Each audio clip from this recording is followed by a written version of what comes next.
غزہ میں آئندہ ہفتے جنگ بندی کا امکان ہے۔ امریکی صدر نے میڈیا ٹاک میں کہا غزہ میں امن قائم کرنے کے قریب ہیں۔ غزہ کی صورتحال خوفناک، خوراک کی انتہائی قلت ہے۔ برطانوی اخبار کے مطابق جنگ بندی کے بعد متحدہ عرب امارات اور مصر سمیت 4 عرب ممالک غزہ پٹی کا مشترکہ طور پر انتظام سنبھالیں گے۔ دوسری جانب 24 گھنٹے کے دوران اسرائیلی حملوں میں 47 نہتے فلسطینی شہید، شہادتوں کی تعداد 56,331 ہو گئی۔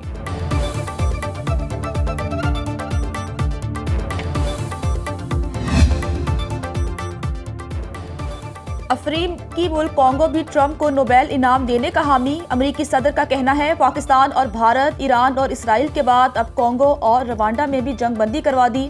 افریقہ میں 30 سال سے جاری جنگ کو ختم کر دیا۔ اسرائیل کو ایران پر سب سے بڑے حملے سے روک دیا۔ یہ سب سے بڑا حملہ ہوتا، شاید ہزاروں لوگ مر جاتے۔ ایرانی ایٹمی تنصیبات پر دوبارہ حملے سے گریز نہیں کروں گا۔ ایران عالمی نظام کا حصہ نہ بنا تو اس کی حالت مزید خراب ہوگی۔ سوشل میڈیا پر پیغام میں لکھا، خامنئی کے بیان کے بعد ایران پر پابندیوں میں ریلیف کا کام چھوڑ دیا۔ تہران کو معیشت کی تیز ترین بحالی اور ترقی کا موقع ملنے والا تھا۔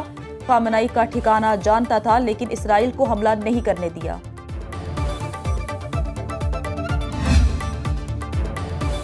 سپریم لیڈر آیت اللہ خامنئی کے بارے میں امریکی صدر کا لہجہ ناقابل قبول ہے۔ ایرانی وزیر خارجہ کا ٹرمپ کے بیان پر رد عمل۔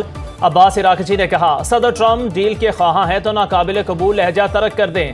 امریکی صدر ایرانی سپریم لیڈر کے پیروکاروں کو تکلیف پہنچانا بند کر دیں۔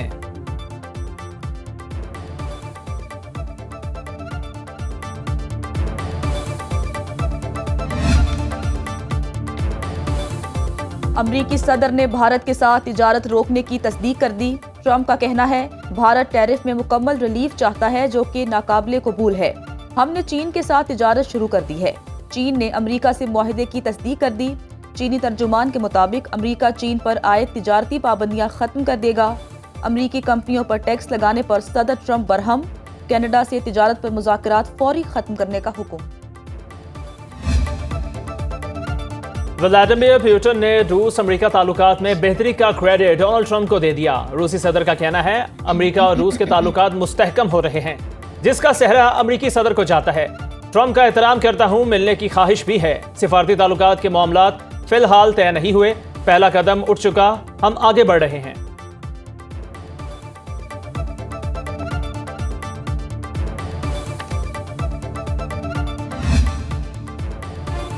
ٹرمپ انتظامیہ کے دباؤ پر ورجینیا یونیورسٹی کے صدر مستعفی جیمز رائن کا استعفیٰ بورڈ نے قبول کر لیا۔ رائن کہتے ہیں محکمہ انصاف کے مطالبے پر مستعفی ہوا، جس بات پر یقین رکھتا ہوں اس کے لیے کھڑے ہونے کا ارادہ ہے۔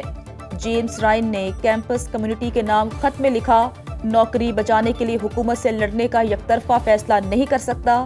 امریکی حکومت نے ورجینیا یونیورسٹی کی فنڈنگ میں زبردست کٹوتی کی تھی۔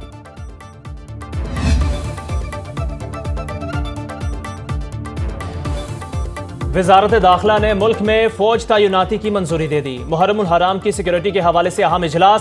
اسلام آباد، چاروں صوبوں، گلگت بلتستان، آزاد کشمیر میں فوج تعینات ہوگی۔ وزارت داخلہ نے آئین کے آرٹیکل 245 کے تحت نوٹیفیکیشن جاری کر دیا۔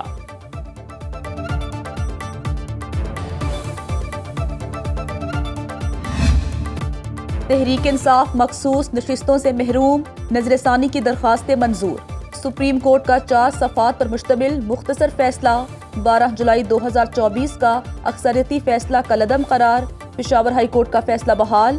13 رکنی نظر ثانی بینچ کے 7 ججز نے اکثریتی فیصلہ دیا کہ مخصوص نشستیں پاکستان تحریک انصاف کو مل سکتی ہیں، نہ ہی سنی اتحاد کونسل کو۔ 3 ججز کا فیصلے سے جزوی اتفاق، 2 ججز کا اختلاف۔ عدالتی فیصلے کے بعد قومی اسمبلی کی 77 مخصوص نشستیں بحال۔ تمام سیٹیں نون لیگ، پیپلز پارٹی، دیگر جماعتوں میں تقسیم ہوں گی۔ تحریک انصاف بطور پارلیمانی پارٹی مائنس ہو گئی۔ تحریک انصاف کا مخصوص نشستوں کے حوالے سے فیصلے کے خلاف احتجاج کا اعلان۔ بیرسٹر گوہر نے کہا آئین کی غلط تشریح کی گئی، نظر ثانی فیصلے کے بعد کسی اور عدالت میں نہیں جا سکتے۔ فیصلے کے خلاف اسمبلی اور عوامی سطح پر احتجاج کریں گے۔ مخصوص نشستوں پر پی ٹی آئی کا حق تھا جن سے محروم کر دیا گیا۔ جب بھی 26ویں ترمیم ختم ہوگی یہ فیصلہ بھی ختم ہو جائے گا۔ فیصلے کے بعد خیبر پختونخوا میں 3 سیٹیں جیتنے والی جماعت کو 11 نشستیں ملیں گی۔ خیبر پختونخوا اسمبلی کا 1 جولائی کو طلب اجلاس غیر معینہ مدت تک ملتوی۔